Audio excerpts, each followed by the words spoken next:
Remember a time when people would see the name George Lucas and cheer? Howard the Duck is a 1986 adventure comedy from director Willard Huyck. The movie opens on the distant planet of Reverse Tatooine. We go to the apartment of our main character, Howard. He's home after a long day of work and, oh yeah, he's a duck. We take a scan around his apartment and, oh, I hope you're ready for duck puns. Who'd they interview this month? I can't believe I have to censor duck tits. Howard's room starts shaking and he gets sucked out of the building. I can't believe I have to censor duck tits again.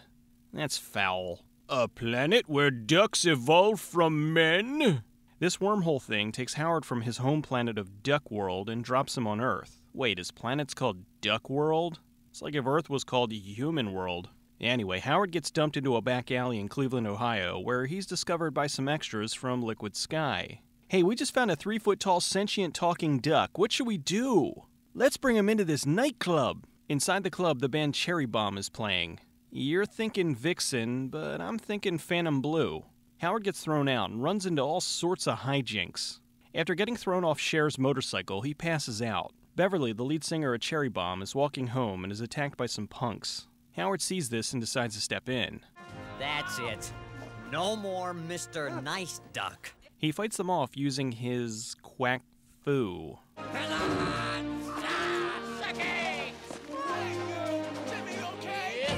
The punks take off and Beverly thanks Howard for rescuing her. Realizing he has nowhere to go, she brings him back to her place. While there, Howard notices her duck purse. If he thinks that's bad, he's gonna flip when he sees her down comforter.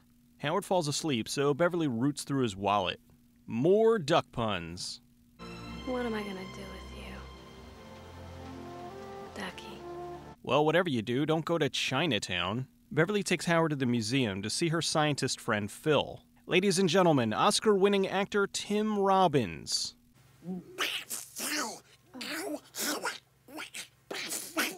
Undoubtedly, one of Earth's greatest minds here. Howard and Beverly get into an argument. She leaves. Don't shed any tears over me, Toots. You can wallow in your own self-pity. Howard decides to go get a job. He gets a job as a janitor at a sex club. Did I mention this movie's PG? Everybody's so horned up they don't seem to notice the giant duck walking around. After getting thrown in a hot tub and possibly contracting an STD, Howard quits. Problem is, now he's homeless and jobless.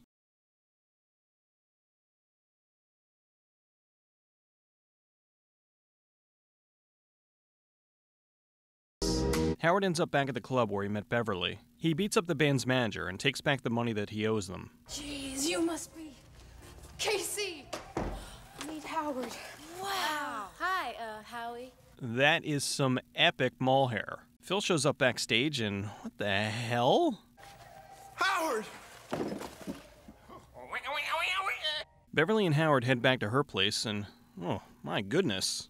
Well, I certainly wasn't expecting interspecies erotica. You think I might find happiness in the animal kingdom, Ducky? Like they say, Dal, love's strange.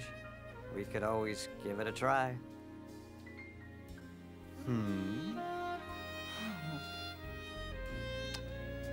Okay. Let's go for it, Mr. Macho. And in this very moment, the plushies movement was born. Phil, his friend, and Dr. Jennings interrupt them. Phil? Oh, I'm sorry, the door was open. Who leaves their door unlocked in Cleveland? Jennings explains to Howard how he arrived. They were doing an experiment at Dynotechnics. The experiment went wrong and their laser repositioned and hit Howard's planet, which dragged him back to Earth. Howard heads to the lab so they can reverse the laser and send him home. They get there, but something is terribly wrong. My eyes!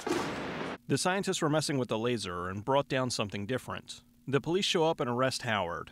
You were gonna go play sitting duck in a jail cell. Lieutenant, what's the charge, sir? Illegal alien. Beverly distracts the cop and rescues Howard. While trying to escape, they run into Jennings. They get away and Jennings explains to them something is living inside of him. I'm not Jennings anymore. The transformation is complete. I am now someone else. Cobra Commander? So a scientist, a rock star, and a 3-foot-tall duck walk into a bar. Jennings explains he's a dark overlord and was brought to Earth the same way Howard was. He shows them his keycard and explains how he's going to bring the rest of his kind down to Earth. Some hunters get into a brawl with Howard and try to kill him. Beverly tells Jennings they have his key cards, so he uses his power to blow up the diner. You can't take the heat. Get out of that kitchen.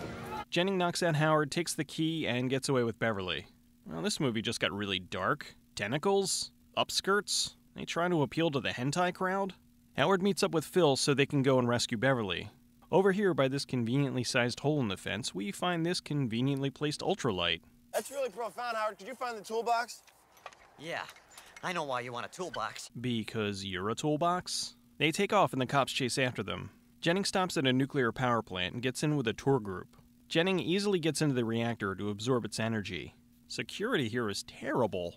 He heads back to the truck, and wouldn't he be radioactive? Well, it's still more believable than Indy surviving a nuclear blast because he was inside of a refrigerator. Shut it down!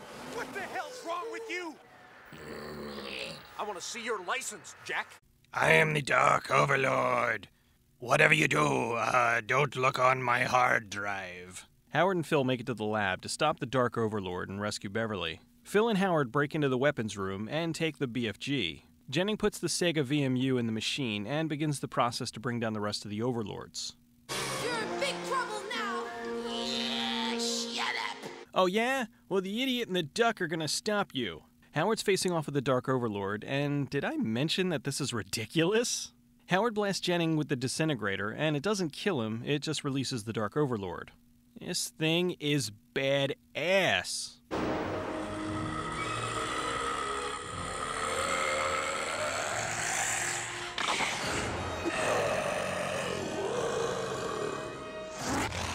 Howard gets into the cart, and it sure is a good thing this is the perfect size for him. He blasts the Overlord with the disintegrator and kills him. He then destroys the machine, which stops the other Overlords, but means he'll be stranded here. Now with the Overlords defeated and Howard stuck here on Earth, he's free to be Cherry Bomb's full-time manager. Nothing left to do but sing the Howard the Duck theme song. They call him Howard the Duck. No way to conceal it. With a feather's touch, I love him apart. The concert's over and they head backstage. Not bad for a duck from outer space. You were great, Ducky. She's totally gonna fuck that duck. The film was shot over 5.5 months, mostly in California and Ohio, for $37 million. Director Willard Huyck was an old friend of George Lucas's. They met in film school and went on to work together in Lucas's second feature film, American Graffiti, with Huyck's future wife, Gloria Katz. After directing the original Star Wars, Lucas concentrated on producing. On top of producing the 2 Star Wars sequels, he worked on everything from Raiders of the Lost Ark to Labyrinth. He approached Huyck and Katz, telling them about this comic he'd been reading. It had film noir elements and a very dry sense of humor. He wanted to adapt the Howard comic to film and have Huyck direct. This was actually the first of the Marvel comics to be adapted to film. The studio was a little skeptical, but considering that Lucas just made a string of massively successful films, they greenlit the feature. Originally he wanted it to be animated, but the studio insisted it be live action for a big summer release. Huyck and Katz took the Howard origin story from the comics and modified it for film. Howard was originally supposed to be a full-size puppet, but after many trials, it just didn't work. Lucas paid $2 million out of his own pocket to build a full Howard suit and animatronic head. The head was incredibly advanced and was one of the first animatronics to be remote-controlled. They had a team of animators that worked on all the facial movements. Originally, the person inside the suit was a 12-year-old boy. They had a stand-in dwarf actor, Ed Gale, to be his replacement for night shoots.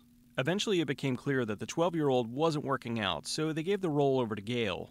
This was his first role, and after this he went on to be the actor wearing the Chucky suit in Child's Play. For the voice of Howard, Martin Short, Rob Paulson, Townsend Coleman, and even John Cusack tried out, but the job went to Chip Zien. Lots of actresses tried out for the role of Beverly, and after many auditions, they went with Leah Thompson.